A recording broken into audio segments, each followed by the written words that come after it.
Hindi ko na kayo papansining dalawa. Bahala na lang ang karmang lumapit sa inyo. Basta ako, hindi ako magbabayad. Kapag namatay naman yung nanay mo, mawawala na rin ang utang ko. Pinagbabandaan mo ba ang buhay ko? Ano, ipapapatay mo ko? Hoy, wag ka nga mambibintang dyan. Ano, magbabayad ba ako ng iba para ipapatay ka? Ano ka ba, special? Hindi kita pagkakagasusan, no? Hayaan ko na lang ang langit na gumanti sa'yo. Tingnan na lang natin kung may pagmamalaki mo yung pera mo kapag nasa hukay ka na. Isa rin sa sitwasyon na mahirap makawala ay ang pagkalubog sa utang. Nagmimistula rin itong adiksyon para sa ibang tao dahil sa katwiran na ginagastos naman nila ang perang hindi nila pinaghirapan. Ganoon ang palaging iniisip ni Larcy hanggang sa tuluyan na siyang nalubog sa kanyang mga utang. Yun din ang naging dahilan niya para gawin ang isang bagay na sa tingin niya ay makakatulong sa kanya para makalaya. Ngunit ang masama niyang plano ay maaari ring maging mitya ng isang sumpa para sa kanya. Magagawa niya pa kayang makabayad sa kanyang mga kautangan o hihintayin na lang niyang singilin siya ng kamatayan? Ito naman si Ate Juliet, hindi pa patawarin ngayong araw na to. Alam mo naman na ang dami nangyayari sa life ko. Saka ka naman ingel Holiday ngayon, paawat ka naman kahit minsan. Akala mo kasi lagi kang tatakbuhan Dito lang naman ako nakatira, hindi ako aalis. Ano namang kinalaman ng holiday sa pagbabayad mo ng utang mo? Ito ang usapan natin, di ba? Alam mo naman na to nung nakaraan pa. Larcy, ilang buwan ka nang hindi naghuhulog. Hindi naman pwedeng pabayaan mo ang utang mo. Anong hindi naguhulog? Di ba kabibigay ko lang sa inang tubo nung nakaraan? Wala naman akong pera, te. Nagsarado na nga ang tindahan ko. Maliliit na kitaan lang ang ginagawa ng gurang na bakla, Awa na lang. O baka gusto mong wala na ako makain? Hindi naman pwede na lagi na lang awa ang paiiralin ko. Paano naman ako? Hindi ko naman pera yan May financer ako. Yung pera na binibigay niya, kailangan ko rin ibalik sa kanya. Ako naman ang malulugi nito kung aabonuhan ko. Kakarampot na nga lang ang kita ko sa pagpapautang. Pinapaikot ko rin naman ang pera. Hindi pwedeng nakastak lang yan sa iisang tao ng mahabang panahon. Anong kakarambot dyan? 5-6 yan? 200 na agad kita mo sa 1,000 utang.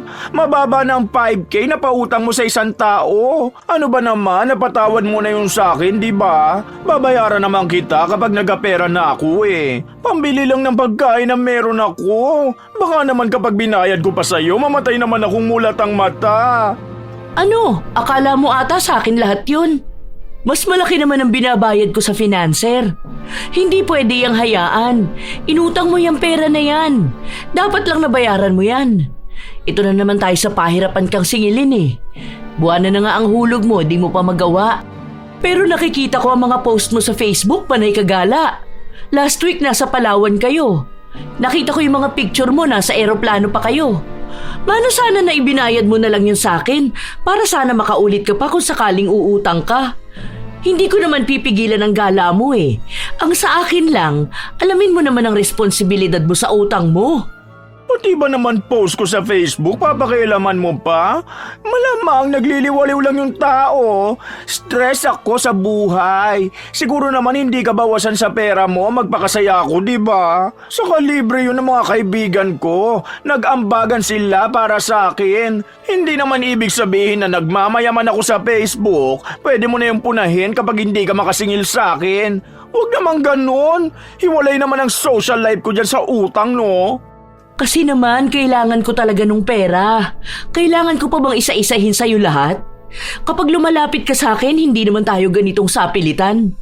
Madali akong kausap, pero kapag singilan na, ang dami mong sinasabi sa akin. Masama yung ginagawa mong ganyan, te.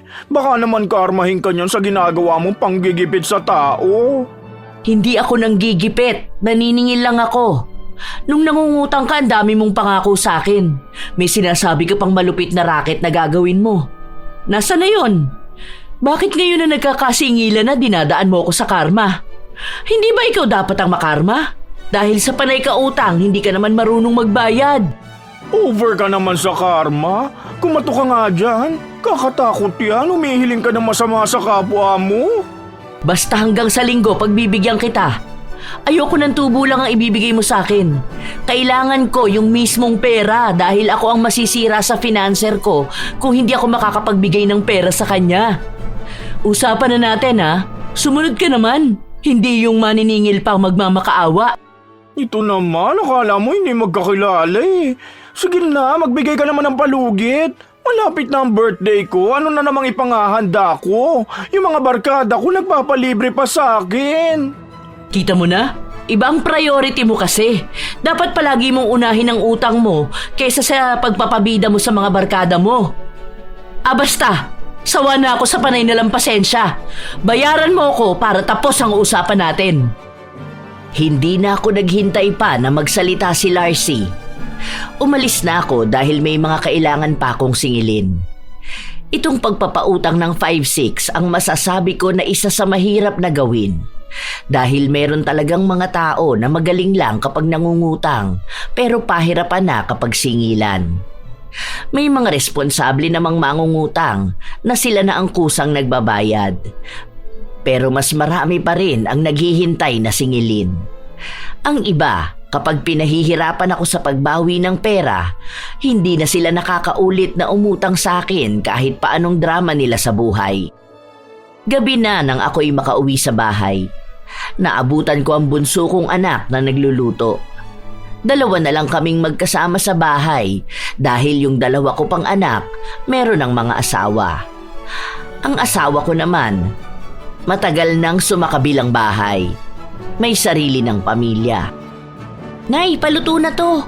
Pahinga ka na lang po muna dyan tapos tawagin na lang kita kapag kakain na.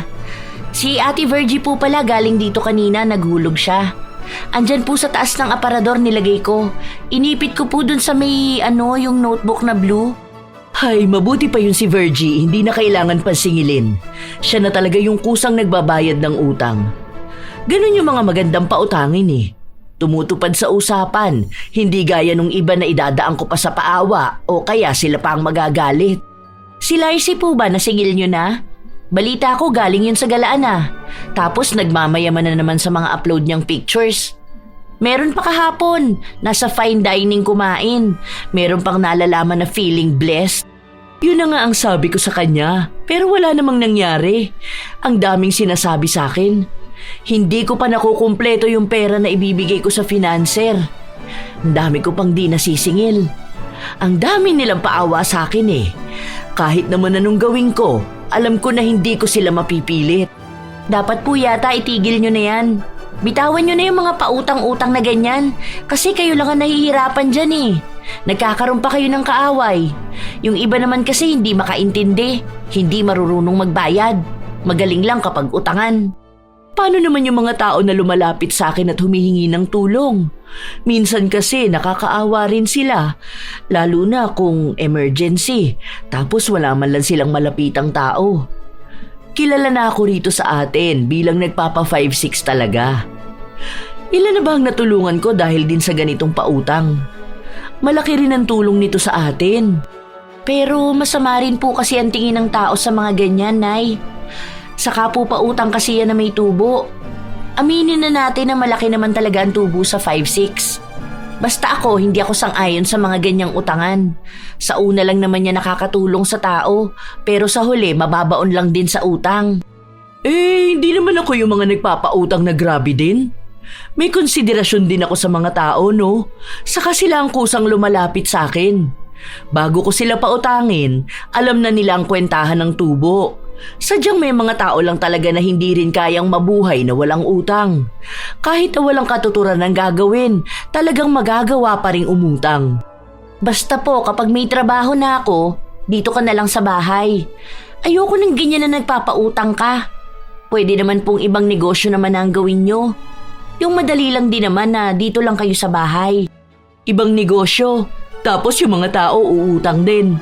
Alam mo naman dito sa atin, lahat ng tao mahilig sa utang. Ewan ko ba kung nananalaytay na ba sa dugo ng mga Pilipino ang hilig mangutang? Nakasanayan na lang talaga. Basta po, yun ang usapan natin. titigil ka na dyan. Nagkakaroon ka rin kasi ng kaaway dyan lalo na kapag singilan na. Ayoko naman na kung ano-anong pinagsasasabi nila sa'yo. Ilang beses na naming pinagtalunan to ng anak kong si Nori. Ayaw na ayaw niya ang usaping utang dahil marami na rin siyang nakita ng mga kakilala namin na naging kagalit ko dahil lang sa utang.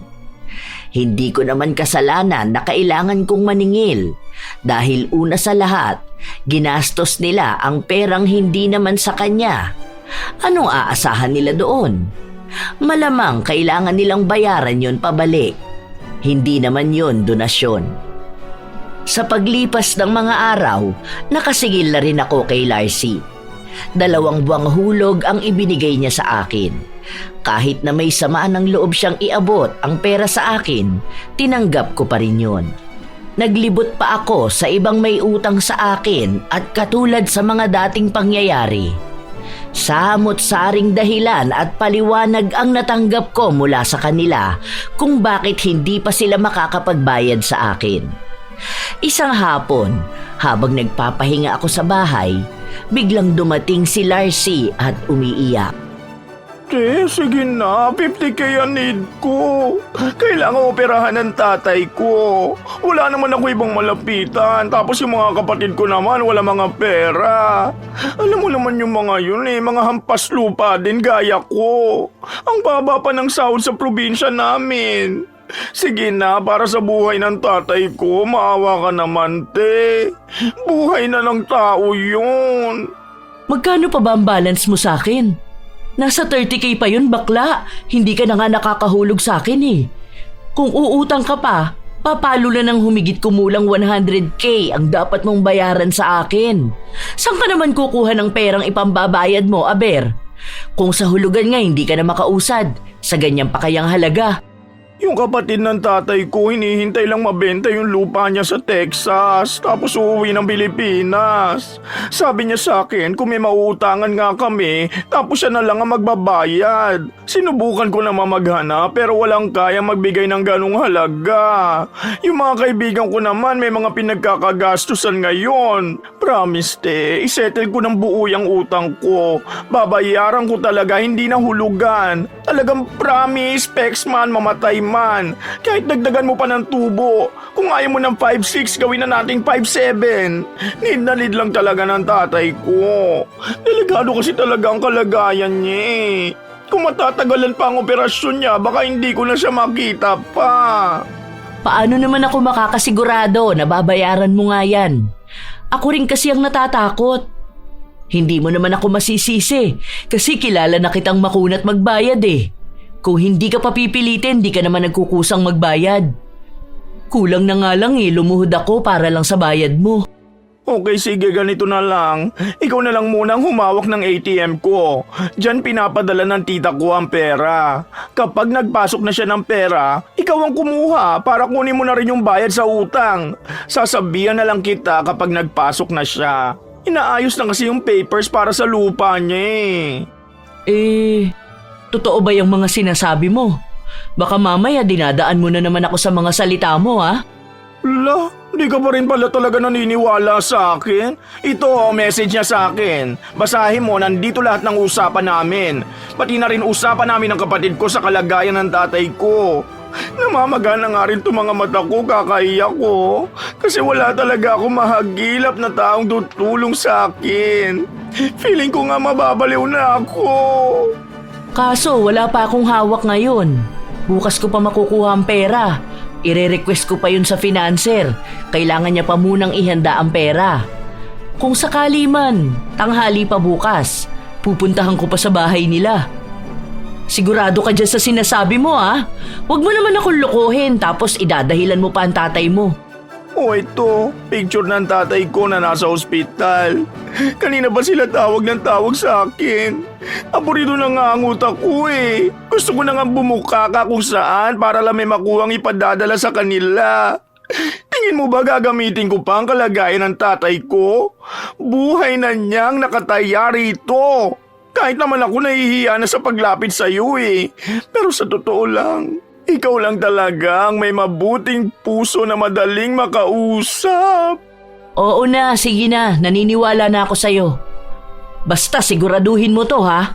Hindi to hulugan, kailangan mo tong bayaran ng buo.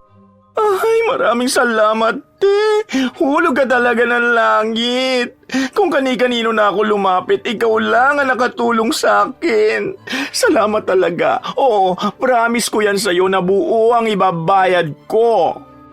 Wala na sana akong balak na pautangin siya, pero hindi ko naman maatim na makarinig ng ganoong mga drama sa buhay. Lalo na kung para naman din sa pamilya niya. Agad kong kinausap ang financer ko para kunin ang pera na ipapautang ko kay Larcy.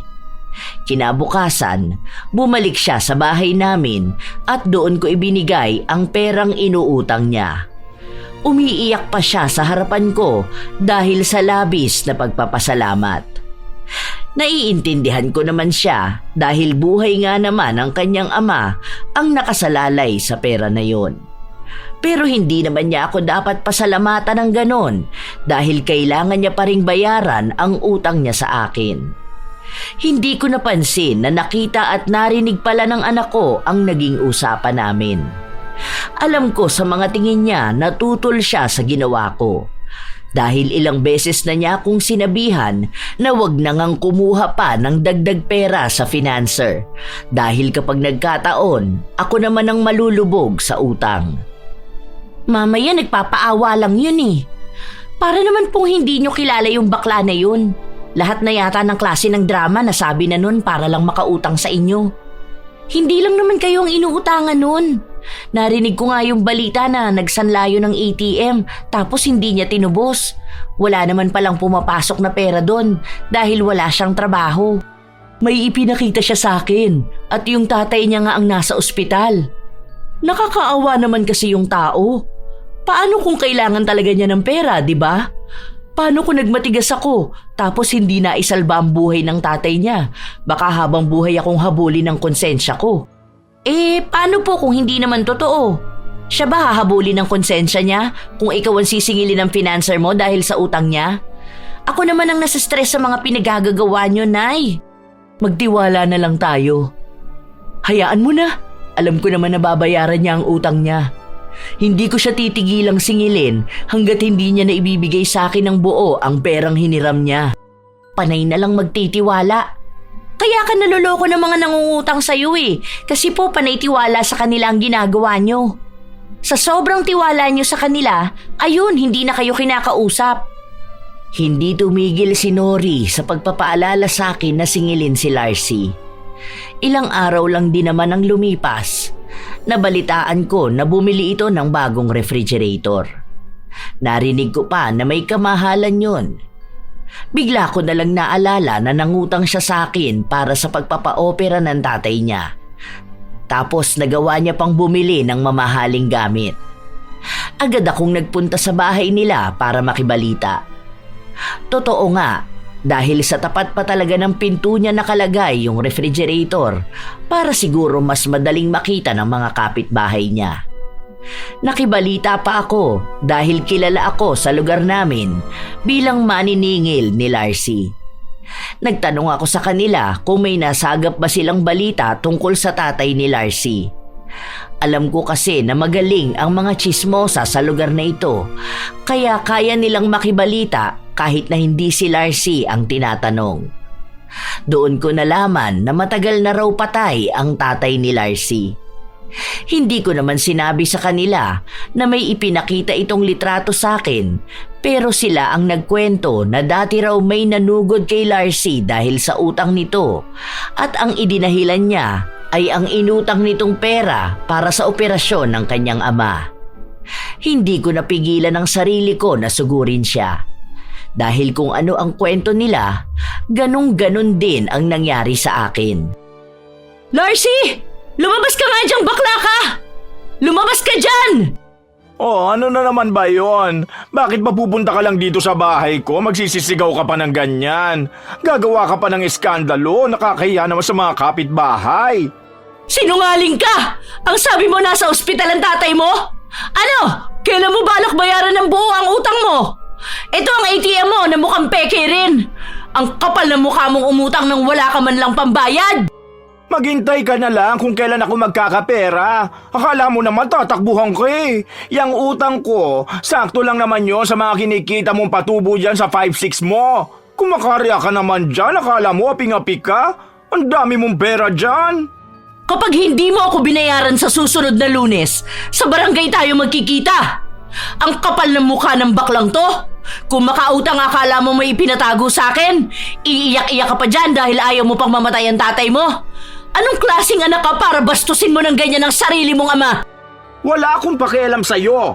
Kahit umabot pa tayo sa baranggayan. Utang lang naman yan eh. Hindi ako natatako sa mga pagbabanta mong yan.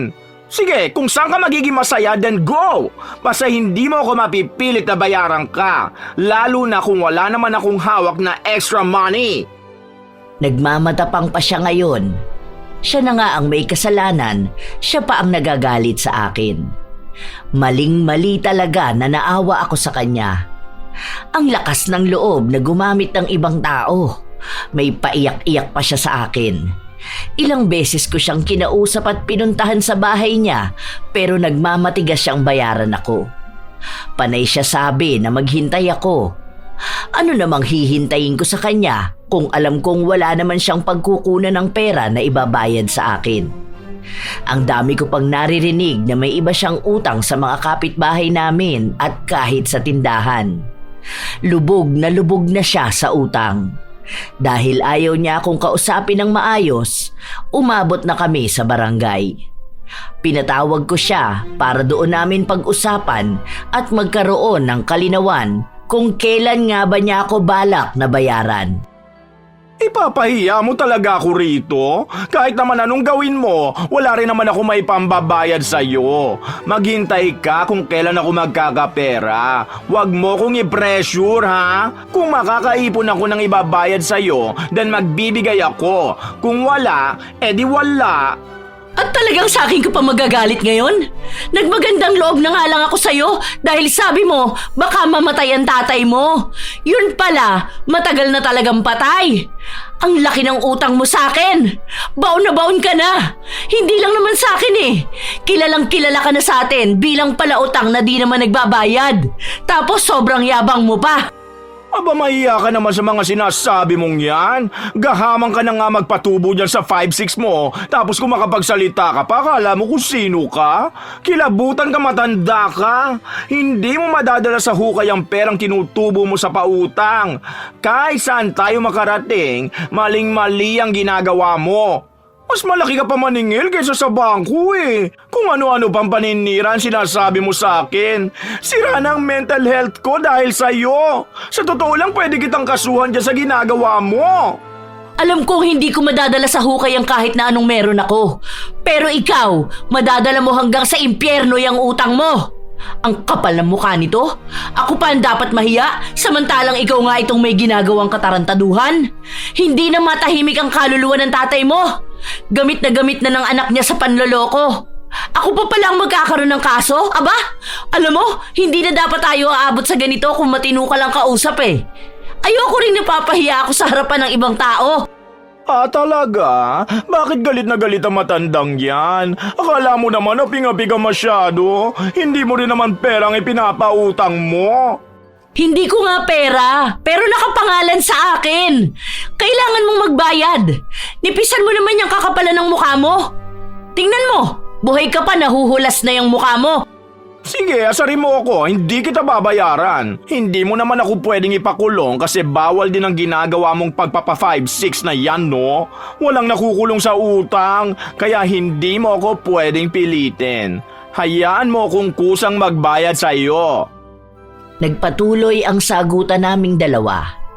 Hindi siya nagpapatalo, kaya hindi rin ako nagpapatalo.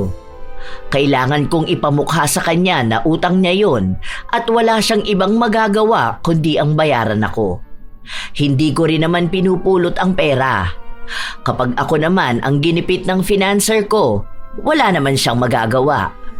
Sa tagal kong nagpapautang, ito ang pinakamalalang nangyari sa akin pagdating sa singilan. Ang dami ko nang nakasalamuhan ng mga tao na ayaw magbayad ng utang pero si Larcy lang ang umabot pa sa baranggayan. Sobrang laki ng utang niya. Hindi ako papayag na baliwalain yun. Natapos ang usapan namin nang hiningian siya ng pangako kung kailan niya ako dapat nabayaran. May kasunduan din kaming pinirmahan kung saan nakasulat doon na siya mismo ang nagsulat na kapag hindi niya ako binayaran, pwede kong iangat ang kaso. Alam kong galit na galit siya dahil sa huli ako pa rin ang nagwagi. Paglabas namin ng barangay, nakita ako ng anak ko. Agad niya akong nilapitan at masama ang tingin kay Larcy.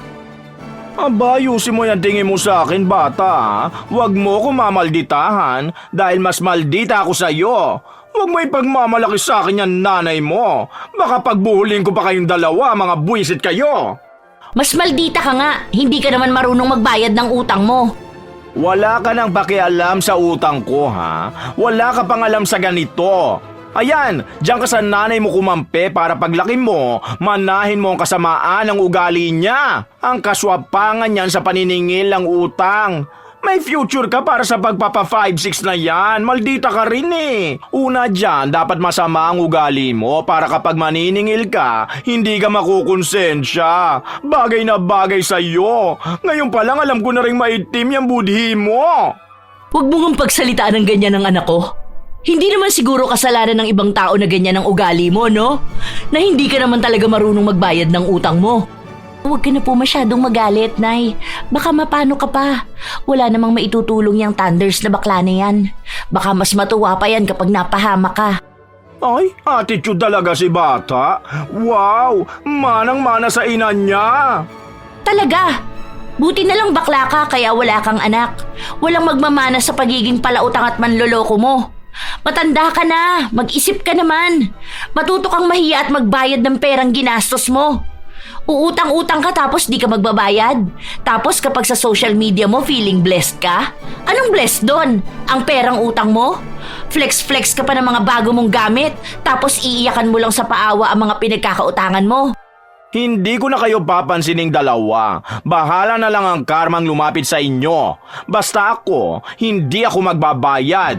Kapag namatay naman yung nanay mo, mawawala na rin ang utang ko.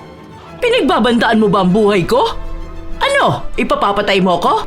Hoy, wag ka nga mambibintang dyan. Ano, magbabayad ba ako ng iba para ipapatay ka? Ano ka ba, special? Hindi kita pagkakagasusan, no? Hayaan ko na lang ang langit na gumanti sa'yo. Tingnan na lang natin kung may pagmamalaki mo yung pera mo kapag nasa hukay ka na. Talagang dinamay mo pa ang langit sa kasamaan mo, no?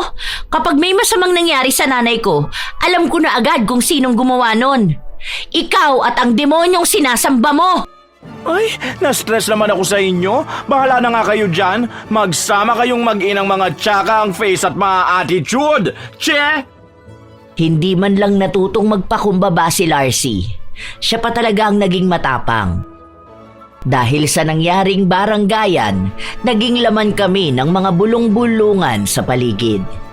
Iba-ibang kwento na hindi ko rin alam kung paano nabuo. Hati ang opinyon nila. May mga pumapanig kay Larcy, meron naman sa akin. Alam ko naman na gano'n ang mga tao, kaya hindi ko na rin sila pinansin. Dahil ang kailangan ko lang naman, makuha ang perang ipinautang ko. Kinausap ako ng financer ko at nakisuyo ako sa kanya ng ilan pang araw para maisauli ang mga pera. Hindi ko rin kasi masyadong masingil ang ibang tao dahil ang dami nilang problemang sinasabi sa akin. Yung iba, todo iwas para hindi ko sila masingil. Ay, nakaka-stress naman ito. Si Jonathan naman ngayon ang pangako. Biglang sinabi sa akin na sa susunod na linggo na lang daw kasi hindi pa naibibigay yung bonus niya. Ay, saan naman ako hahanap ng pantapal dito? Nangako pa naman ako kay Marife na mapapautang ko siya ng 10K sa susunod na araw. Ayan na nga po kasi ang sinasabi ko sa inyo. Huwag niyo na kasing pautangin ng mga tao.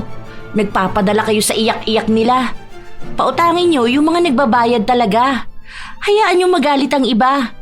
Hindi sila marunong magbayad. Anong aasahan nila? May magpapautang sa kanila? Doon sila sa bangko mangutang. Ewan ko na lang kung anong mangyari sa kanila kapag hindi sila masingil. Ewan ko ba? Dagdag pa sa stress ko yung si Larcy. Ayaw talagang magbayad sa akin, ang tigas. Kapag nagpupunta ako sa bahay nila, laging nakasarado ang pinto. Tapos siya pa ang hilig manigaw sa akin, kahit na kinakausap ko naman siya ng maayos. May kasabayan nga ako kanina naniningil sa kanya eh. 5'6" din pero hindi ko kilala. Baka sa ibang lugar niya yun nautangan. Narinig ko na naman ang pangalan ng pangit na yun. Ako, gigil na talaga ako sa pag-uugali ng bakla na yun eh. Ewan ko ba kung bakit naaawa kayo sa kanya noon? Huwag na nga lang natin pag-uusapan yan. Oo nga po pala, Nay. May awang yung bubong natin sa kusina. Tapos kanina malakas ang hangin, natutuklap yun. Baka kapag dating ng bagyo, bigla yung hanginin. Ay, oo nga pala. Yan yung dapat ipapaayos ko. Tawagin mo nga si Kuya Dan. Sabihin mo padaganan ako ng bubong. May paparating pa naman bagyo. Baka tangayin na nga yan. Sinunod ng anak ko ang utos ko sa kanya.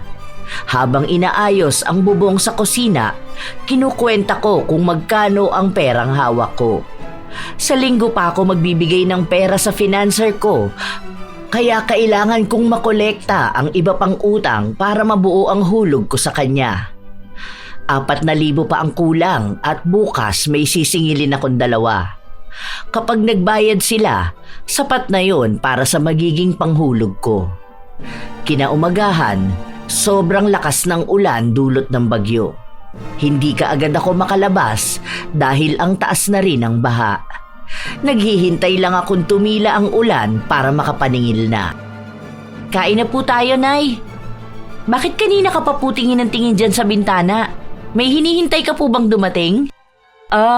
Tinitingnan ko lang kung humihina na ang ulan. Lalabas kasi ako maniningil muna ako saglit. Umuulan nga po, bakit kailangan nyo pang lumabas? Sino po bang sisingilin nyo? Mag-chat na lang ako sa kanila. Huwag ka na lumabas, ang lakas ng hangin. Mamaya mapano ka pa Baka may liparin pang yero dyan. Ang taas pa ng baha. Kailangan ko kasi yun masingil dahil magre-remit na ako ng hulog ko. Kapag na-late ako, baka magalit na sa akin ang financer ko, hindi na ako makaulit. Hay, ang tigas po ng ulo nyo. Huwag na kayong lumabas Ang taas ng baha. Baka mamaya may sugat ka pa sa paa, magkaroon ka pa ng lepto. Ako nakakausap sa mga sisingilin mo. Kasi kung magbabayad naman sila, iaabot nila yun. Hindi yung kahit bumabagyo na, kailangan pa nilang papuntahin sa bahay nila yung maniningil. Yan hirap sa ibang tao, walang pagkukusa. Kahit na gusto kong lumabas, hindi talaga ako pinayagan ng anak ko. Nanatili kami sa loob ng bahay habang malakas ang bagyo. Dahil malamig ang paligid, nagpasya na lang akong matulog sa kwarto ko. Hapon na ako nagising. Nakarinig lang ako ng kalampag ng yero dahil sa lakas nga ng hangin. Pagtayo ko, hindi ko maigalaw masyado ang mga kamay ko. Naninigas ang mga ugat ko. Siguro dahil na rin sa lamig ng panahon. Agad kong tinawag ang anak ko para kumuha ng maligamgam na tubig na pagbababaran ko ng mga kamay ko. Ano pong nararamdaman nyo? Medyo masakit kapag sinasarado ko. Kumikirot-kirot. Hindi nyo po ba yan nadaganan? O baka naman napila yan kanina? Hindi naman. Siguro dala na lang din to ng katandaan ko. Baka sumusumpong ang arthritis ko. Konting pahinga lang to. Ganito naman to minsan, di ba? Medyo nanibago lang ako kasi kakaiba yung sakit Hilutin ko na lang ang kamay nyo. Sandali, kukunin ko yung binili kong miracle oil. Ang sabi sa akin, maganda nga raw yun sa mga kasukasuan. Ito po ang sinasabi ko sa inyo. Tapos kanina gusto nyo pang lumabas. Alam nyo na nga na mahina ang katawan at kasukasuan nyo Hindi pa naman ako ganung katanda. Sumakit lang bigla itong mga daliri ko kaya hindi ko maisarado. Pero hayaan mo, magiging maayos din naman ako. Ang sakit! Parang may tumutusok-tusok. Aray ko! Naku po!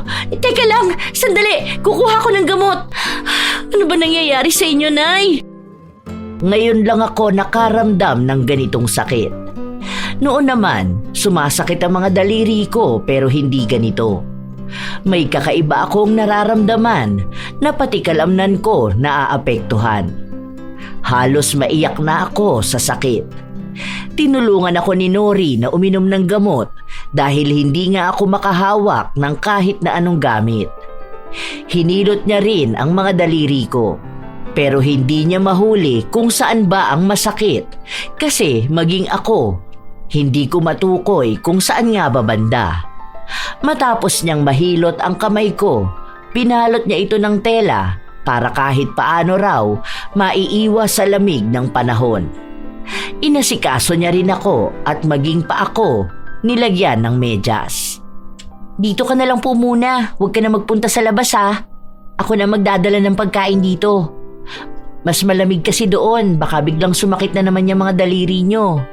Hindi pa naman natin alam kung ano ba talagang nangyayari. Salamat anak, ang bait talaga ng bunso ko. Hayaan mo, mamaya lang naman magiging maayos na ako. Basta po makinig na lang muna kayo. Kailangan nyo lang ng pahinga. Huwag nyo na rin munang isipin yung paniningil nyo ng utang, lalo na yung kakaisip nyo kay Larcy. Ang akala ko, saglit lang itong sakit ng mga daliri ko pero tumagal ito ng ilang araw. Hindi ako makalabas ng bahay namin dahil ayaw ni Nori. Hindi rin naman ako masyadong makakilos dahil bigla na lang itong sumasakit. Minsan nga, naiisip ko na lang na ipaputol tong kamay ko dahil hindi ko na talaga kinakaya. Ilang beses na kaming nagpunta sa center. Yun at yun lang din naman ang nire-reseta sa aking gamot. Noong nagpadala naman ng pera ang panganay ko para daw gamitin ko para sa pagpapacheck up sa ospital, ginamit kong pantapal sa kulang na perang ibibigay ko sa financer ko. Hindi pa naman ako makasingil ngayon dahil masama rin ang pakiramdam ko.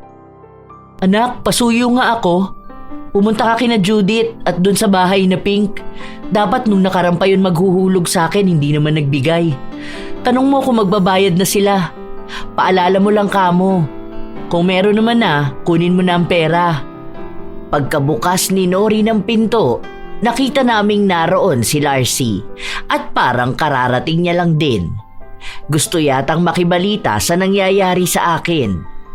Medyo nagulat pa nga siya nang makita namin siya. Oh, anong ginagawa mo rito? Huwag mo sabihing mangungutang ka na naman. Wala na, magbayad ka na muna. Huwag mo nang isagad yung kakapalan ng mukha mo. Huwag kang ang ganyan makipag-usap sa akin. Nakikichika lang ako. So, true pa lang hanas ng neighbors. Mukhang nakakarma na yan nanay mo, no? Buti nga sa kanya. Kaya siguro hindi na niyan maigalaw ang mga daliri niya. Kasi nasobrahan siya kakahawak ng sobra-sobrang tubo sa pautang niya. Ganyan talaga nangyayari sa mga swapang at mapanlamang na tao. Deserve magkasakit. Anong deserve ka dyan? Kapag ikaw ang sinampal ko ngayon, yon ang deserve. Nak, ano ba yung bibig mo? Kung ano-ano na naman yung mga pinagsasasabi mo, ha? Makakapanakit ka pa ng tao. Yan, tama. Pagbawalan mo ang anak mo. Baka sa susunod nguso naman niya mamaga. O kaya matanggalan siya ng ngipin. Kapag mga ganyan pa naman, mabilis lapitan ng karma. Ikaw, ano kaya mangyayari sa'yo? Matanggal yung mata mo? Ay, dapat buong ulo mo na lang. Wala naman niyang kwenta eh. Andyan nga ang utak mo, hindi naman gumagana. Panay ka karma dyan, dapat ang nakakarma yung palautang pero di nagbabayad. Tapos makapal pa ang mukha magalit. Hindi ko naman sinasabing ikaw pero ikaw nga. Kaya ganyan na nangyayari sa inyo kasi pamilya kayo na masasamang ugali. Yung nanay mo, gahaman sa 5'6". Ikaw naman, pasmado ang bunganga. Diyos ko, nung umulan ang kasamaan, nandun kayo sa baha, nagtampisaw. Ay wow! Nagsalita ang baklang binuhay ng kapintasan. Kung wala ka magandang dulot dito sa amin, lumayo-layo ka. Baka hindi ako makapagtimpi sa'yo Kung pupunta ka rito sa amin, magbayad ka ng utang mo. Hindi yung panay ka chismis dyan pero baon na baon ka sa utang. Nakikibalita lang ako kung buhay pa yung nanay mo para maging malaya na rin ako sa utang ko. Mukhang malapit na rin naman, so safe na ako. Okay lang yan. Hindi na rin naman siguro yan sisingilin ng financer niya kapag nasa hukay na yan, no? Kapag nangyari yon, zero balance na rin ako. Ang sama talaga ng ugali mo, no? Ang saya mo kapag may taong nahihirapan. Sa halip na magsumikap ka para makabayad, ang ginagawa mo, nananalangin ka pa ng masama. Ay, true! Lalo na kung nanay mo'y nahihirapan. Paano ba naman? Puro stress binibigay sa akin yan, no? Lalo na kapag sinisingil ako. Wala na nga akong pambayad, todo pa ang haras niya sa akin. Kaya yan na ang karma niya. Tama lang yan. Super happy pa nga ako eh. Hayaan mo, lagi akong bibisita rito para makita kung ano nangyayari sa kanya. Medyo mild pa nga yan eh. Bakit kaya hindi pa yan natutuluyan, no? Sayang. Kapag yan namatay, magbibigay ako sa burol niya ng pink na sopas. Pasalamat ko na rin sa kanya yon. Kasi dinala niya na sa hukay ang utang ko. Alam kong galit na ang anak ko at handa na siyang manakit. Kaya agad ko na rin siyang inawat. Pinasarado ko na lang sa kanya ang pinto para pumasok na sa loob ng bahay. Alam ko rin naman na hindi magpapatalo si Larcy pagdating sa sagutan. Ilang sandali pa, napasigaw na naman ako sa sobrang sakit ng daliri ko. Naninigas talaga at parang humihiwalay ang mga buto ko. Sa sobrang takot at taranta ng anak ko, hindi na niya alam ang uunahin. Dahil nagsisigaw na rin ako sa sobrang kirot. Pinainom niya ako ng gamot pero hindi yun umepekto. Buong araw na masakit ang daliri ko. Hindi na rin ako natigil sa aking pag-iyak. Diyos ko! Ano po bang pahirap ang nangyayari sa akin? Hindi ko na po ito kayang tagalan. Ang sakit na. Ayoko na ng ganito. Parang awa naman, tama na. Ayoko na. Tumawag na po ako kay kuya. Ang sabi niya bukas daw pupunta rito si Ate Nalyn para samahan kayo sa doktor. Hindi kasi pwede na ganyan na lang kayo palagi. Baka mamaya hindi na lang yan basta arthritis. Namamaga na rin ang mga daliri niyo. Oh. Nakakatakot naman po yan. Dagdag gastos na naman. Iniisip ko pa nga yung ipanghuhulog ko para dun sa utang ni Larcy. Ayokong isipin na karma ko na nga ito. Pero baka nga totoo. Ay, sobrang hirap. Isipin niyo naman po muna ang sarili ninyo. Hindi po yung si Larcy na naman. Ako na ang maniningil sa bakla na yon. Nakakainis na siya. Alam na nga niya may sakit kayo pero masaya pa rin siya eh. Ewan ko ba doon? Sa halip kasi na magbayad ng utang, pinapanalangin pang mamatay ka para hindi na siya magbayad. Ay, nakakagigil! Gusto kong bugbugin eh. Huwag ganun, nak. Masama yun kasi mas matanda pa rin naman yun sa'yo. Wala po akong pakialam sa edad niya. Binabastos ka niya at humihiling ng ikakapahamak niyo. Tingin niyo po ba dapat respetuhin ang ganun tao? Ang dami rin kasing utang nun sa ibang tao eh. Pero kayo lang ang kinakaya niya. Paano? Hindi siya natatakot sa inyo eh. Kinakaya-kaya lang po kayo. Pwes, ako hindi niya ako kakayanin. Papatulan ko talaga siya kung kinakailangan. Ganito talaga katapang ang anak ko. Kahit noong bata pa lang siya, kapag alam niyang nasa katwiran siya, kahit na sino pa ang kausap niya, ipaglalaban niya ang gusto niya. Umabot hanggang kinabukasan ng paninigas ng mga daliri ko. Nilalagnat na rin ako dahil sa sakit. Maging yung lagnat ko, hindi na bumababa. Nang dumating ang asawa ng panganay kong anak, nagpunta kami sa ospital. 3 araw akong nanatili doon para obserbahan, pero ang gumaling lang sa akin ay ang lagnat ko. Ayoko na magtagal sa ospital, kaya nagpauwi na rin ako. Dagdag gastos lang din kasi kapag nagtagal pa ako. Ayoko naman na pagkagastosan nila ako kahit na sinasabi na ng anak ko na siya naman ang magbabayad ng mga pangangailangan. Ayoko rin namang magmukhang pabigat sa mga anak ko. Nang makauwi kami sa bahay, ang manugang ko ang palagi kong kasama, lalo na kapag may klase si Nori. Nang kinahapunan, nagising akong masama ang pakiramdam pero hindi ko ininda dahil baka dalhin na naman ako sa ospital. Ilang sandali lang din, nakita kong pumasok sa bahay si Larcy at sinabi ng manugang kong hinahanap ako nun. Bakit mo ko hinahanap? Ay, Shala, bakit buhay ka pa rin? Ang lakas mo ng kabit mo. Sa sobrang pagiging masamang damo mo, hindi ka na ata tinatablan. Tinatabla ng ano? Ay naku, bakit ang lakas mo pa rin? Ano bang meron ka at hindi ka dyan mamatay-matay? Dapat matagal na sa iyong impekto eh. Hirap na ako maghintay.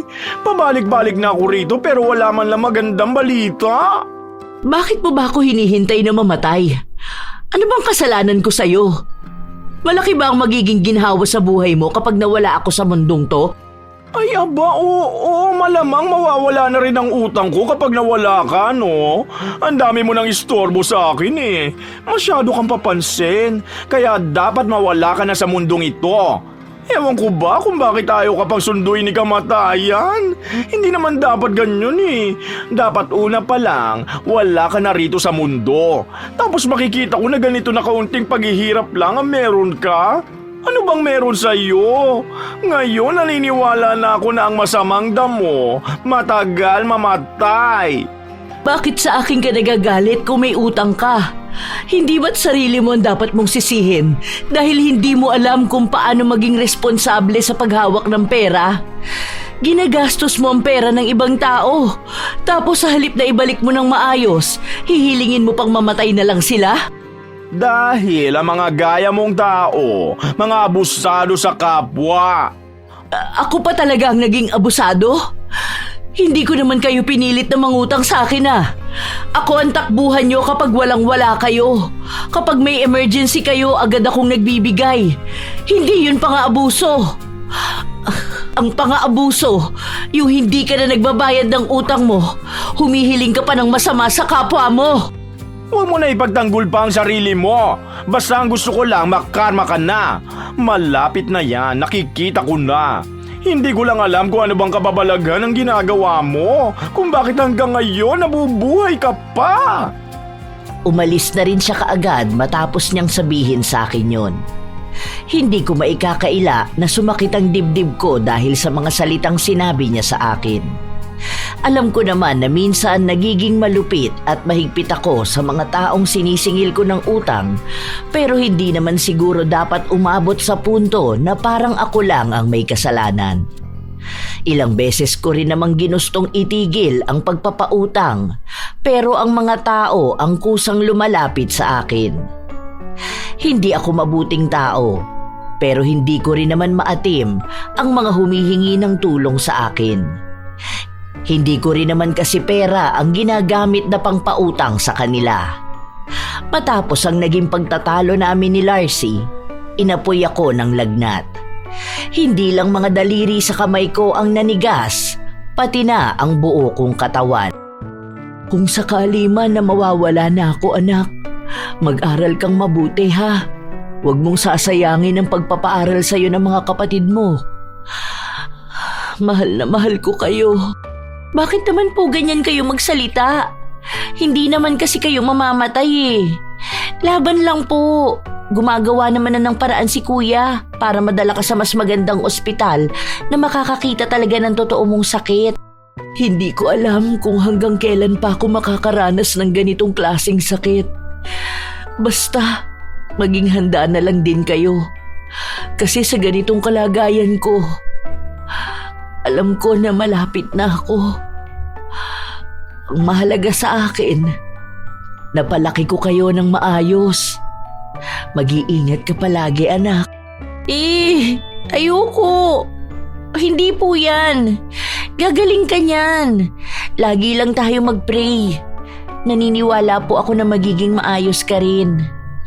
Basta lumaban lang po kayo ha. Hindi pa kayo pwedeng mawala. Mamimiss kayo ng mga apo nyo. Tumawag pa naman si kuya. Pupunta sila rito. Excited pa yung mga bata kasi makikita na ulit kayo. Mas lalo akong naging emosyonal sa mga sinabi ni Nori.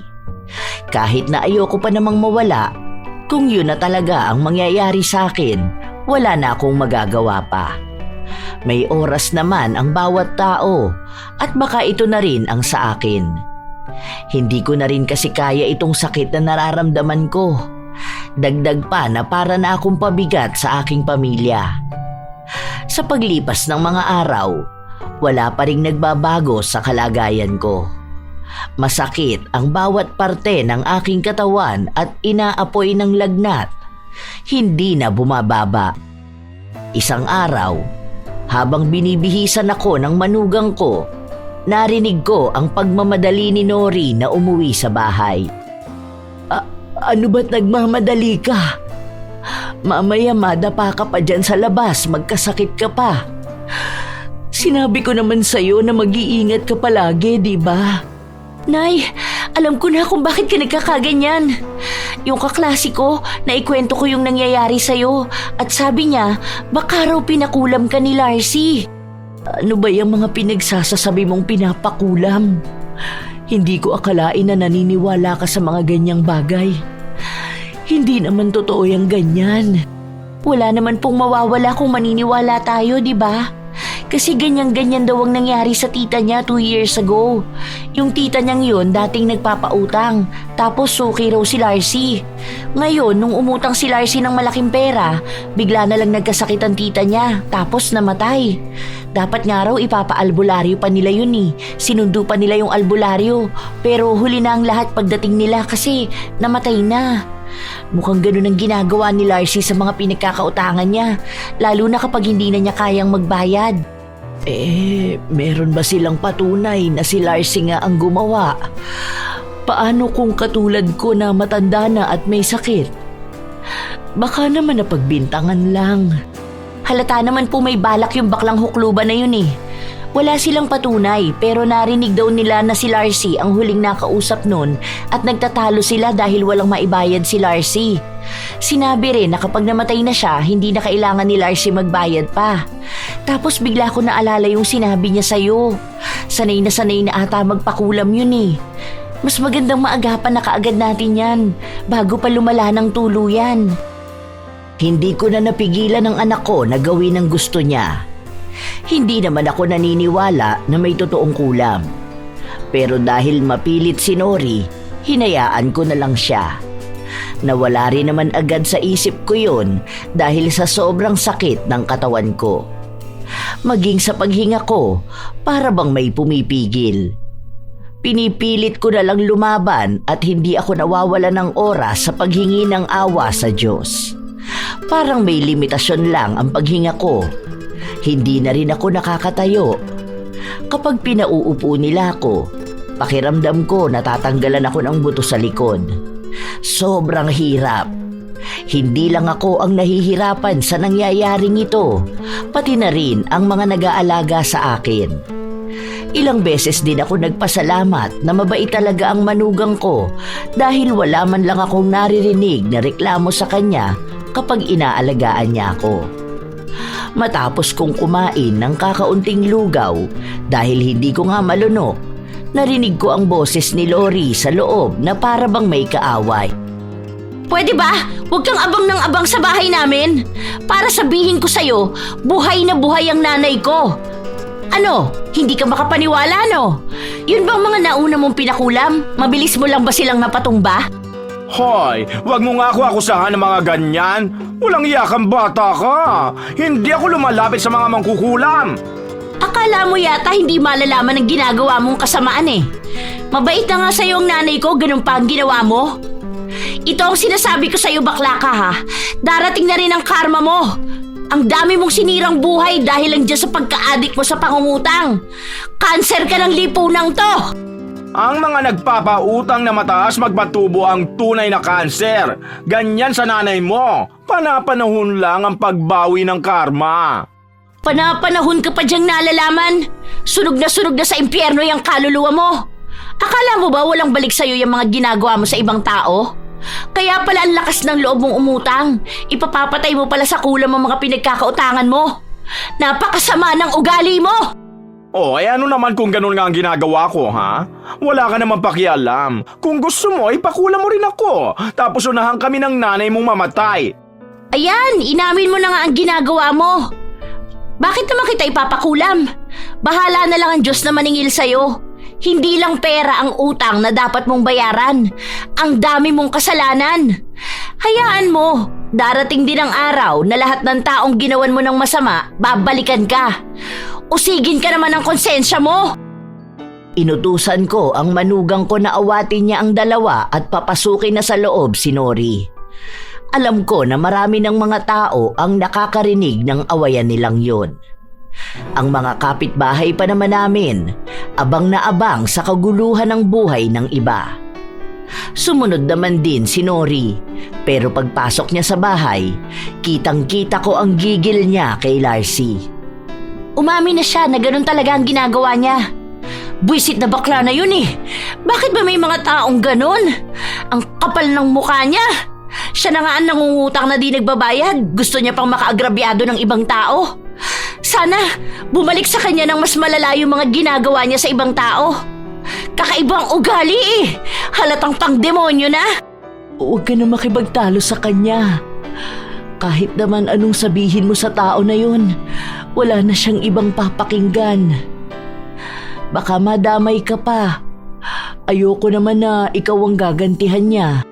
Hindi rin po ako papayag. Huling beses na niyang gagawin yan dahil siya naman ang susunod na maghihirap. Gusto niyang gamitin ang pera ng iba tapos kapag nakabaon na siya sa utang, iisa lang ang lalapitan niya. Galawang demonyo talaga eh. Nakakagigil. Basta, huwag mong gagawin ang ginagawa niya. Huwag mong gantihan ng kasamaan ang taong gumagawa ng masama. Hindi ko po siya ipapakulam. Pero kapag gumaling kayo, sisiguraduhin ko magbabayad talaga siya sa mga ginawa niya. Ang lakas ng loob niyang sabihin na ikaw ang kinakarma, samantalang siya ang masamang tao. Hindi natigil si Nori sa pagsasalita at sa galit na nararamdaman niya. Kinabukasan, Biyernes, nagising na lang ako nang may isang lalaki na pumasok sa loob ng kwarto ko. Akala ko kung sino yon, pero kasunod naman niya ang anak ko. Nay, siya po yung albularyo na titingin sa inyo. Dapat nung nakaraan pa to kaso lang tuwing Biyernes lang siya nanggagamot at dumadayo. Hindi na ako kumontra o nag-alinlangan sa albularyo. Hinayaan ko na lang siya dahil yun din naman ang sabi sa akin ni Nori. Sa totoo lang, kinikilabutan ako sa nakikita ko. Ito ang unang beses na makakakita ako ng albularyo na nanggagamot sa harapan ko mismo. Kahit na tumira ako sa probinsya noong bata pa lang ako, hindi ako sanay na makakita ng may kinalaman sa itim na mahika. Ilang sandali pa, hinawakan niya ang kamay ko.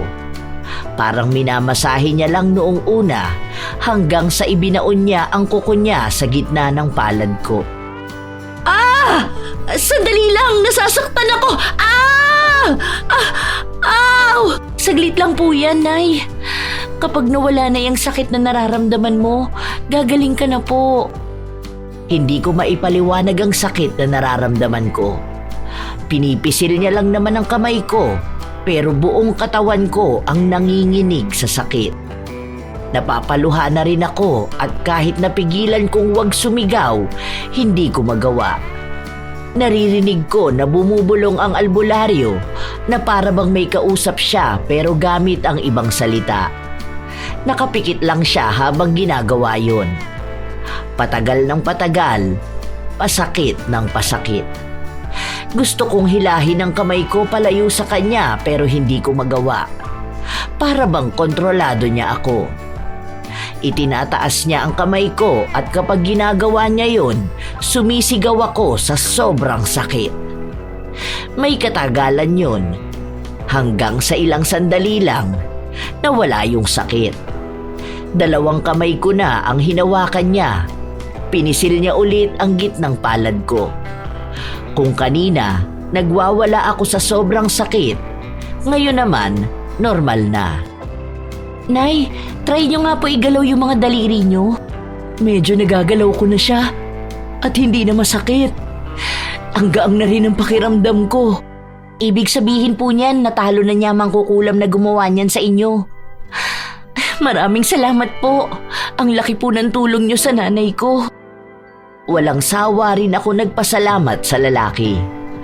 Bago siya umalis, nagpausok muna siya ng insenso sa buong bahay namin. Nagsabi rin siya sa akin ng mga proteksyon na dapat kong gawin dito sa bahay at sa akin dahil baka raw balikan ako kung makaka-recover pa ang mangkukulam. Pero malabo naman na raw yun dahil naikulong na niya ang kaluluwa nun. Pagkaalis ng albularyo, sinubukan ko na ulit maglakad-lakad dahil ang tagal ko ring nakaratay sa higaan ko. Natutuwa ako dahil hindi ko akalain naggagaling pa pala ako. Kumusta naman na po ang nararamdaman nyo? Wala naman nagbabago? I mean, yung bumabalik yung sakit nyo? Nilalagnat pa po ba kayo? Maayos na ako, anak. Salamat sa ginawa mo, ah. Mabuti na lang nalaman mo ang mga ganyan. Kung ako lang kasi ang tatanungin mo, hindi ko alam yung kulam-kulam na yan. May naririnig ako niya noon sa mga kwento ng mga lola ko nung kabataan ko, pero hindi naman ako nakaranas niyan. Ngayon na lang. Buti na lang po naagapan pa. Kasi ang sabi ng albularyo, karamihan daw sa mga ganyang klase ng kulam, diretso na raw kamatayan. Siguro po dahil malakas din ang pananampalataya natin kaya hindi ka pinabayaan. Salamat sa Diyos. Kay buti niya. Basta po, kailangan nyo na lang maglakad-lakad kada umaga. Magkikilos para naman po gumaling na kayo ng tuluyan. Nakaalalay lang sa akin ang anak ko. Tuwing umaga kami naglalakad dahil mas maganda ang sikat ng araw at mas nagiging aktibo ang katawan ko. Habang naglalakad kami, nakasalubong namin si Larcy. Baka sa mukha niya ang inis nang makitang nagiging maayos na ulit ako. Ang tibay mo talaga, no? Akalain mo yun, nakaligtas ka pa? Ibang klase ka rin talaga. Oh, baka maningil ka na kaagad ng mga kautangan, ha? Paawat ka naman. Darating din tayo dyan, Larcy. Lalo na malapit nang dumating ang takdang araw dun sa kasulatan natin. Ibig sabihin, pwede na kitang ipakulong dahil sa utang mo. Yun ba talaga ang iniisip mo? Hindi ka nalang magbagong buhay dahil may pangalawang pagkakataon pang ibinigay sa'yo. Dapat na tuluyan ka ng mamatay eh. Wala na sanang problema ang mga tao sa paligid mo. Ikaw lang naman ang problema eh. Hindi lang sa nanay ko kundi dyan sa mga bago mong pinagkakautangan. Ewan ko na lang ba bakit sa dami ng tao, ikaw ang di makarma-karma. Ikaw nga dapat ang nahihirapan eh. Nak, ang sabi ko sa'yo, huwag kang hihiling ng masama sa kapwa mo. Hayaan mo ang langit ang magpasya kung sino ang papatawan ng kaparusahan. Hindi ikaw ang dapat na magsasabi. Sus, ginagamit mo pa ang langit? Hipokritang to. Alam ko namang hinihiling mo rin na magdusa ako, no? Pero sorry ka, dahil hindi yun mangyayari. Hayaan mo, sa susunod matutuluyan ka na talaga. Ewan ko kung makatawag ba kayo ng albularyo. Aba, nambabanta na naman to. Ayusin mo ang buhay mo, hindi yung asa ka ng asa sa kulam. Sa totoo lang, nakakaramdam na ako ng takot. Dahil iniisip ko na paano kung hindi lang sa akin gawin ang bagay na yon. Paano kung ang susunod namang sasaktan ni Larcy ay ang anak ko na? Bilang ganti na hindi niya ako napapatay sa kulam. Nahihirapan akong makapag-isip at makatulog. Nakaupo lang ako sa kama ko habang nag-iisip. Hindi ko napansin na nasa tapat pala ng pinto ang aking anak. Bakit hindi ka pa po natutulog, Nay? Iniisip ko kasi na baka kulamin tayo ni Larcy. Kung nagawa na niya yun ng isang beses, alam ko na pwede niya ulit gawin. Wala naman na siyang konsensya dahil ilan naman na ang napapatay niya. Madali lang gawin yun para sa kanya. Ayoko naman na mapahamak ka, lalo na galit din yun sa'yo. Huwag po kayong mag-alala, Nay. May proteksyon na po tayo dahil palagi po tayong nagdarasal. Alam ko po na hindi tayo pababayaan ng Diyos. Huwag na po kayo mag-overthink dahil hindi na po tayo mapapakialaman ni Larcy. Alam ko na darating din ang araw na pagbabayaran niya ang mga kasalanan niya. Kung hindi man po dito sa lupa, sa kabilang buhay, may paglilitis din pong magaganap. Pagsisisihan niya rin na tuluyan siyang nagpasakop sa itim na kapangyarihan. Hindi mo naman maaalis sa akin na mag-alala, lalo na sa kalagayan mo. Mag-iingat na lang din po ako palagi. Ilang linggo ang lumipas, naging maayos na ako. Nagsimula na ulit akong maningil ng mga nangutang sa akin. May iilan na lumalapit para manghiram, pero desidido na ako na tumigil na magpautang. Kahit na naaawa ako sa mga kwento nila kung bakit kailangan nila ng pera, tiniis ko na lang. Dahil ayaw ko na rin na maulit ang nangyari sa akin. Hindi ko nakakayanin kung may taong gagawa na naman ng masama sa akin dahil lang sa gusto kong kunin ang perang hiniram nila.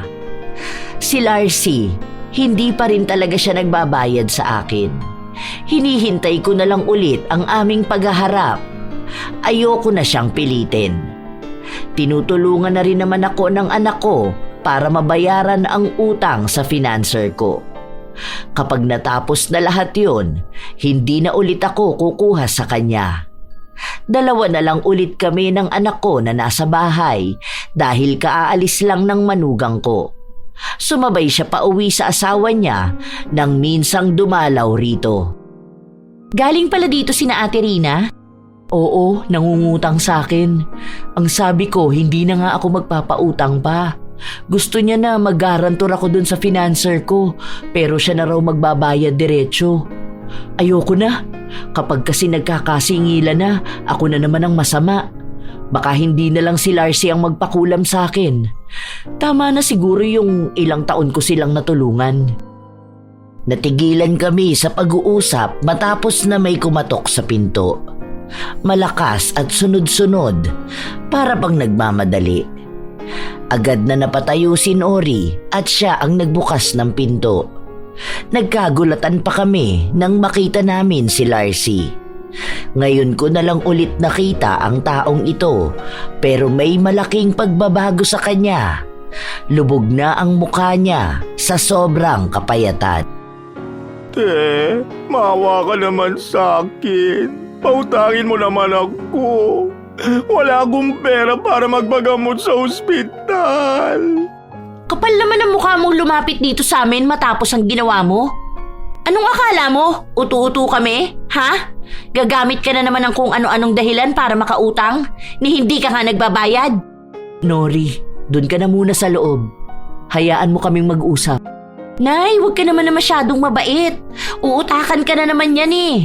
Tingnan mo, kapag yan nakautang na sa'yo, kukulamin ka na naman yan. Sige na, dun ka na. Hayaan mong kaming dalawa ang mag-usap. Nagdadabog pa si Nori habang naglalakad papasok sa bahay. Pero hindi naman siya gaanong lumayo sa kinatatayuan ko. Pasensya ka na, Larcy. Hindi kita mapapautang. Hindi na ako nagpapahiram ng pera ngayon. Itinigil ko na. Te, please, parang awa mo naman na. Hindi ko na alam kung saan ako lalapit para may makuhang pera. Nung nakaraan kasi nakitaan na may problema ako sa atay. Hindi ko naman nakalain na lalalato ng ganito. Ang dami ko nang nilapitan, pero wala ni isa sa kanila ang nagpaabot ng tulong sa akin. Sinubukan mo na bang lumapit sa mga government official? Baka yun, mas makatulong sila sa'yo. Sinubukan ko na, pero hindi naman ganun kalaki ang ibinibigay nila sa akin. Nag-try na rin ako mag-loan, pero hindi ako naaprubahan. Kailangan ko ng collateral. Wala naman ako maipakita. Wala rin gusto maging guarantor ko. Ang sasama ng ugali nila eh. Pautang naman yun, tapos hindi lahat papayagan nila. Pasensya ka na talaga, pero wala na talaga akong magagawa sa ganyang problema mo. Baka natatakot na rin kasi sila sa dami ng utang mo na hindi nababayaran. Kung dati pa siguro inayos mo na yung ganyang gawain mo, may magpapahiram pa rin sa'yo. Kaso, ikaw rin naman ang sumira sa sarili mong pangalan eh. Natatakot na ang mga tao na magtiwala sa'yo. Hindi ka man lang ba nakakaramdam ng awa sa akin? Magbabayad naman ako kapag naging maayos na ako eh. Balak ko naman talagang hulugan ang utang ko sa iyo. Kaso hindi ako makapagtrabaho ngayon dahil may sakit nga ako. Malubha na to. Ilang beses ko na yung narinig sa'yo. At kung palagi na lang akong magpapadala sa mga paawa mo, ako naman ang magiging kawawa.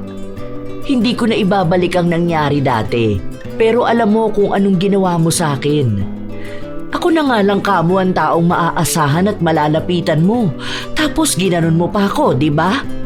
Hinayaan ko na lang dahil ngayon na maayos na ako, iniisip ko na lang na ito na nga marahil ang pangalawang buhay na bigay sa akin para ayusin ang lahat sa buhay ko.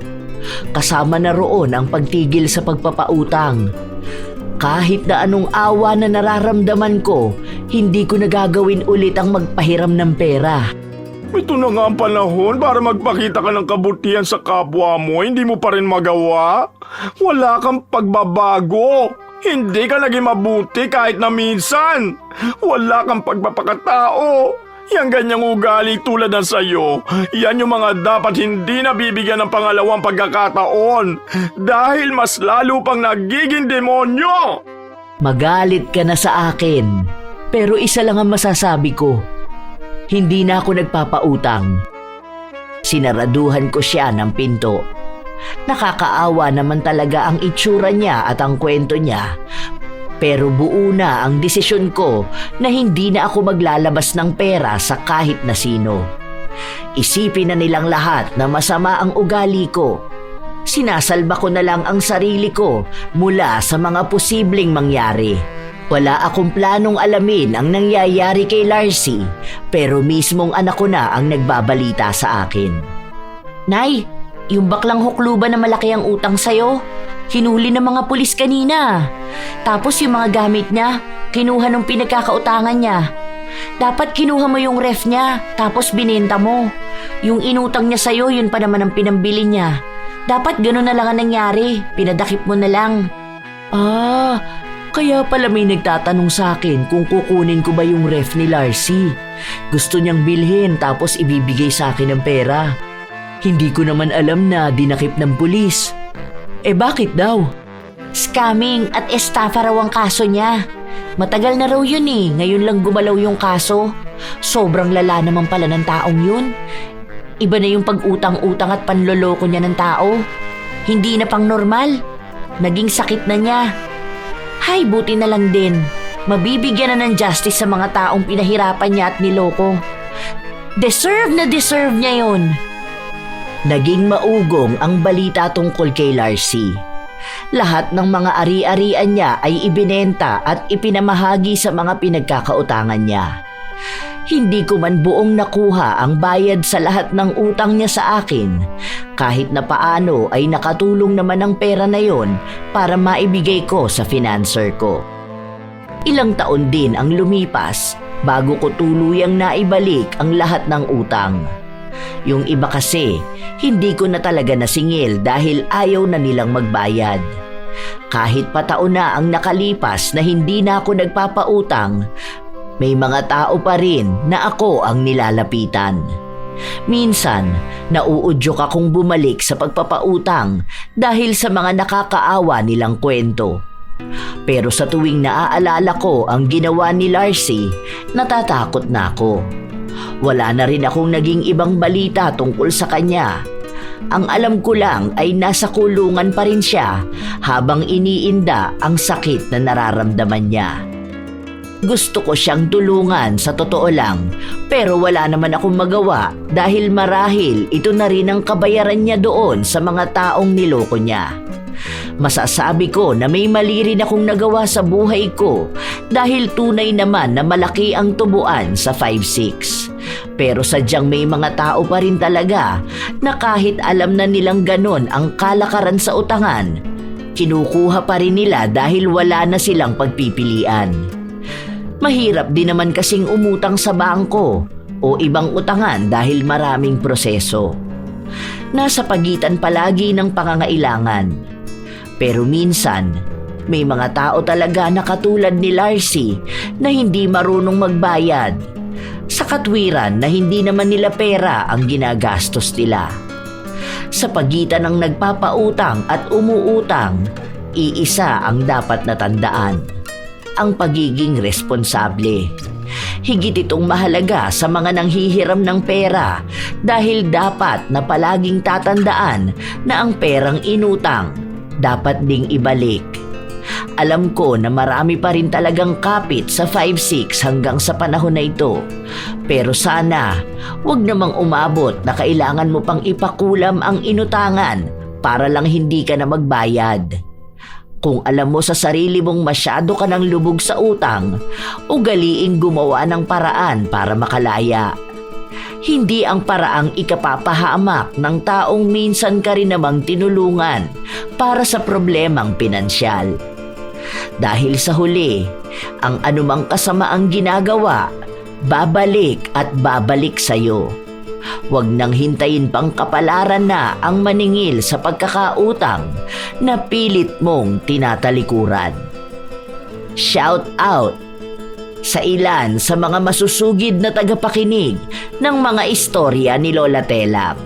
Kumusta kayo, Sidney Crosswind, Echano Lena, Aslam Liza, Beth F8J at Sateng Family, Juliet Ramirez, Elgin TV Vlog, Gladys de los Santos, Hazel Contin, Evie Bugnot at sa mga taga AJJ Garment ng Tarlac na sina Joanne, Melanie, Alex at kay Nanay Evie, Mardy Suzuki, Veronica Caspillo, Rica Subalisid Omanito, Will Maleses, Marfel Reyes, Pureza Tagiwalo, Gio Padlan, Ruth Ann Migano at sa kanyang mga anak na sina Seth, Yana at Gian Migano at sa asawa niyang si Neil Fabilia, Chris Alcantara, Estela da Silva at shout out daw sa mga kapatid niya sa Switzerland na si Ate Irene, Beth, Ate Baby, Ate Bebot at sa kanyang mga pamangkin sa Wawa Lemery, Batangas.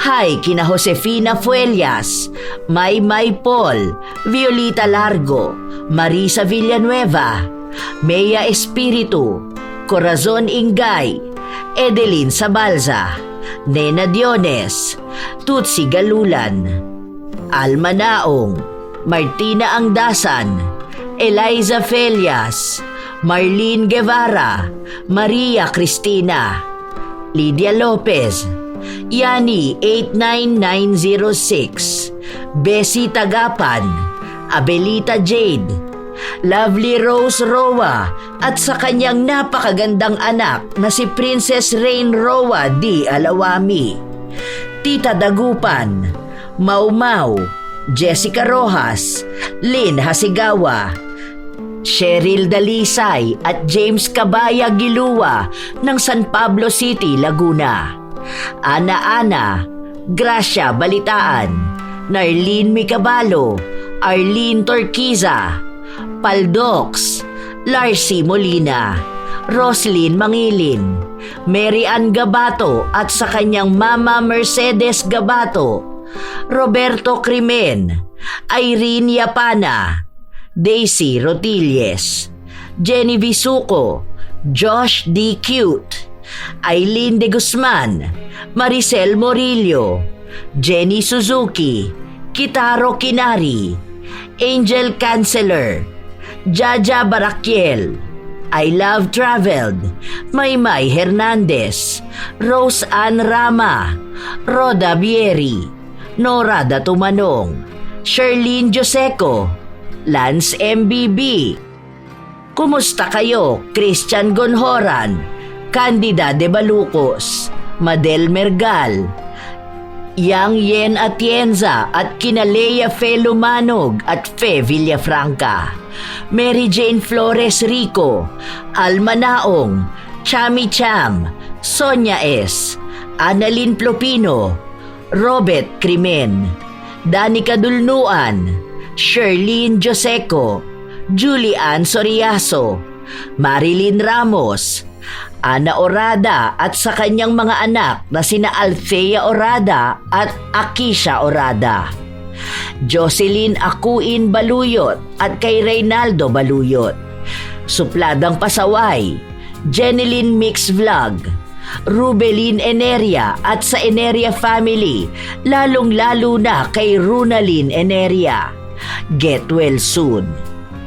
Jomer Suarez, Annaliza Puwaso, Richelle Ann 19, Echano Lena, Febe Ranyada, Apyong Nicor, Mel Santarita, Elizabeth Hardenil, Azlam Liza, Susana Llobrera, Jayco, Kishalyn Mata, Loida Sapa, Mary Jane Lalik at sa Lalik family, Catalea Soto, Charson Tamidles, Carpon family, Bagaforo Nene, Janisa Toledo at sa Toledo family, Annalyn Plopino, Reka Hukoy from Singapore, Florence Hervasio, Leonora Mandigma, Irene Yapana at sa Yapana family, Eliza Felias, Leonisa Cobo, Sheren Solero Masagka, Kim Seika,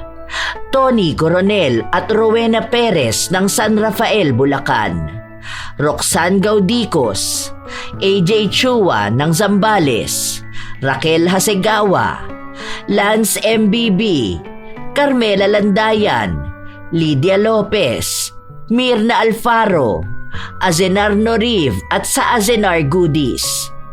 Maraming salamat sa pakikinig, Giovanni Divina Gracia at kina Roxanne, Gian, Charis, Gwyneth, Gia at Dorothy Divina Gracia ng Argao, Cebu, Cheryl Cariaga, Matt Sarol, Francisco Neng at sa kanyang asawang adik na rin sa pakikinig sa Lola Telang na si Jeremy Saranilio Francisco, Genevieve Kadapan, Lorna Messina, Maria Lee Nakagawa, Jeanette Takazawa, Anha Rose Ayeras, Lenny 23 Daita, Gami Ramos at sa lahat ng kanyang mga kapitbahay na kasama niyang nakikinig, Danica 7615, Josenita Celeridad at sa kanyang mga anak na sina Arcus at JC, sa asawa niyang si Jude at sa Estronilio Celeridad family. Ito ang inyong Lola Telang at maraming salamat sa pakikinig, mga apo.